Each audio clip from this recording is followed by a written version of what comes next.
भोंदू अशोक खरात यांच्या विरोधात कारवाई केल्यानंतर संजय राऊतांच्या पोटामध्ये का दुखायला लागलं? खरं तर अशा भोंदू बाबाच्या विरोधात बेड्या ठोकण्याची हिंमत या आधीच्या सरकारनं केली नाही. 2003 पासून या भोंदू बाबाचे कारस्थान होते असा दावा संजय राऊत करतायत. त्याच्यानंतर काँग्रेसचं सरकार येऊन गेलं, महाविकास आघाडीचं सरकार येऊन गेलं, उद्धव ठाकरे स्वतः मुख्यमंत्री होते, तरी या भोंदू बाबावर कारवाई करण्याची हिंमत ना तत्कालीन काँग्रेस सरकारनं दाखवली ना महाविकास आघाडी सरकारनं दाखवली.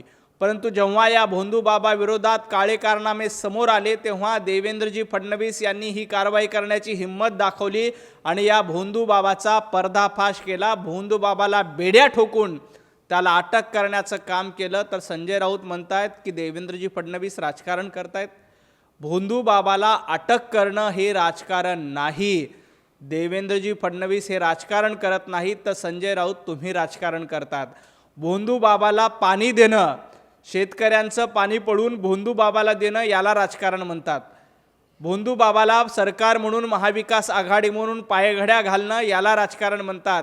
आणि जेव्हा भोंदू बाबाला अटक केली त्याच्या विरोधात थैथयाट करणं याला राजकारण करणं म्हणतात. देवाभाऊंनी या प्रकरणामध्ये ना राजकारण केलंय ना कुणाला पाठीशी घातलंय.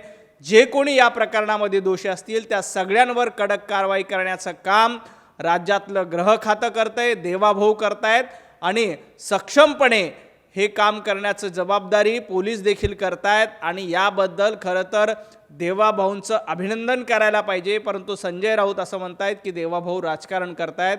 संजय राऊत रोज उठून खोटं बोलणं याला राजकारण करा म्हणतात आणि ते काम तुम्ही करतायत.